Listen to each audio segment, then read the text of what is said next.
Bueno, y estamos enlazados ahora, a ver si alguien lo escucha, ¿no? Estamos enlazados vía Zoom con Lili Ku, ella es dirigente del Sindicato de la Defensoría del Pueblo, pero es además miembro de la mesa directiva de la Coordinadora Nacional de Trabajadores del Sector Público. Lili, muy buenos días. Buenos días, señor Lucar.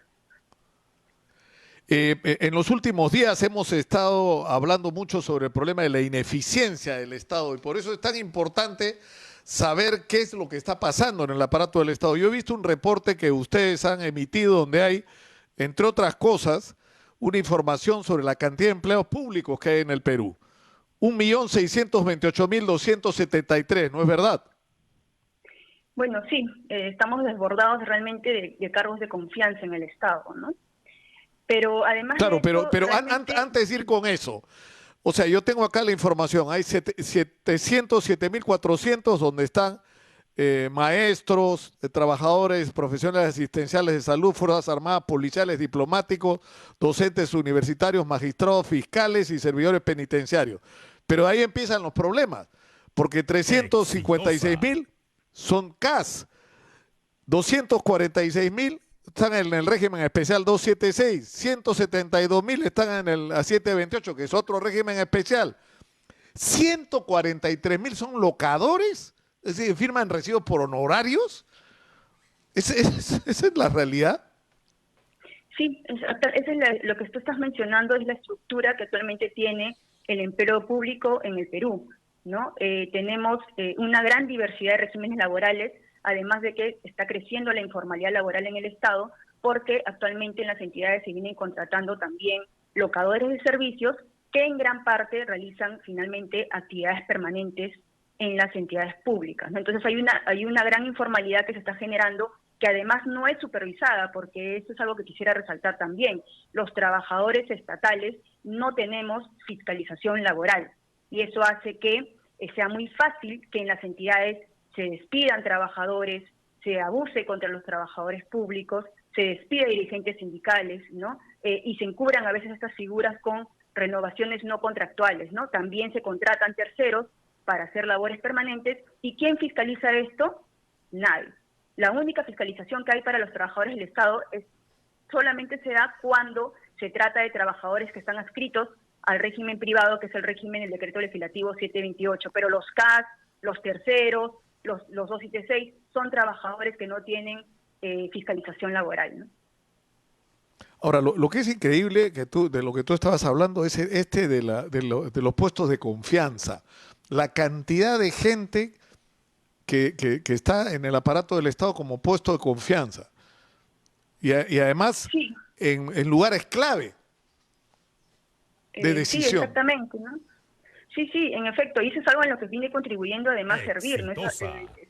Nosotros nos venden la idea de que es importante que el empleo público prime la meritocracia, ¿no? No obstante, es muy difícil que por un lado nos digan que quieren meritocracia y por el otro lado permitan pues de que se contrate una gran cantidad de trabajadores de confianza, ¿no? Esto es mentirle a la ciudadanía, ¿no? Porque en realidad lo que se está haciendo es mantener la puerta abierta a la corrupción. Quienes trabajamos en el Estado sabemos muy bien que estos funcionarios de confianza, en su mayoría, no cumplen perfiles técnicos y solo ingresan a desmejorar la gestión de las entidades, ¿no? Y ese sistema es el que viene defendiendo solapadamente el Ejecutivo a través de Servir. Y justamente yo le comentaba hace unos días que el año pasado nada más Servir dictó diversas resoluciones para exonerar a las entidades públicas del tope máximo de trabajadores de confianza, que es 50. Este personal, como sabemos, no es sometido a ningún concurso público. Así lo hizo, por ejemplo, con SUNAT, ¿no? Donde le autorizó 323 cargos de confianza, siendo el tope 50. Lo hizo con la Contraloría General de la República, autorizándole 189 cargos de confianza. Y lo hizo también con el propio Ministerio de Economía y Finanzas, autorizándole 108 cargos de confianza. Entonces, ¿de qué meritocracia estamos hablando cuando por un lado se pide meritocracia para los trabajadores de planta, pero por el otro lado se permite que entre una gran cantidad de funcionarios en las entidades públicas sin cumplir ningún criterio meritocrático, ¿no? Y son esos funcionarios los que finalmente dirigen y toman las decisiones. Claro, los que toman las decisiones, públicas, ¿no? Porque ahí no, o sea, por ejemplo, para escoger a un director regional, incluso entiendo, me he enterado hace relativamente poco, que los directores de los hospitales también son nombrados desde arriba. O sea, no son producto de un proceso de meritocracia.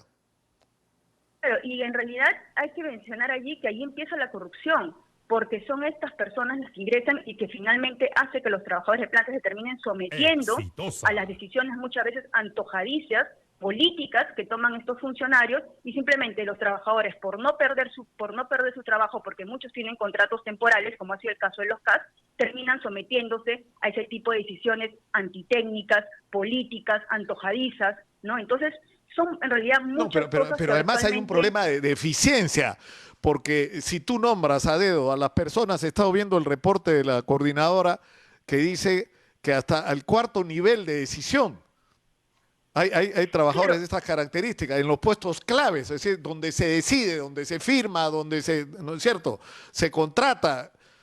Esa gente no es de carrera, es gente que está ahí mientras esté en el gobierno quien lo puso donde están, o sea, están de paso. Exactamente. Es increíble que eso ocurra. Es increíble, y esas son las cosas que vienen pasando justamente con el amparo. Esa es la política laboral que actualmente viene empleando este Estado y aplicando este Estado con respecto al empleo público, y que se viene haciendo justamente a través del Ejecutivo y a través de Servir, ¿no? Nosotros venimos realmente soportando una serie de vulneraciones a los derechos fundamentales de los trabajadores en el sector público, ¿no? Y le pido por favor que me dé unos minutos solamente para pensar otro gran problema que tenemos actualmente, que venimos peleando contra que es el despido de dirigentes sindicales en el ámbito público, como ha sido el caso de los secretarios generales de los sindicatos de la Contraloría General de la República, el señor Luis Miguel Pereda, y de la Autoridad de Transporte Urbano del Lima y Callao, el señor Joaquín Márquez, ¿no? Estos son estos casos de trabajadores, dirigentes sindicales que se despiden en las propias entidades públicas, aplicando procedimientos administrativos abusivos, y en algunos casos simplemente se los despide porque son del régimen CAS, ¿no? Estos casos que justamente son los que venimos combatiendo desde Contrased. Venimos impulsando la aprobación de una ley que brinde protección judicial a los dirigentes sindicales de despidos arbitrarios, ¿no? Este es un proyecto que hemos elaborado conjuntamente con el despacho del congresista Oceda, ¿no? Sí, esto es un tema que vamos a tratar.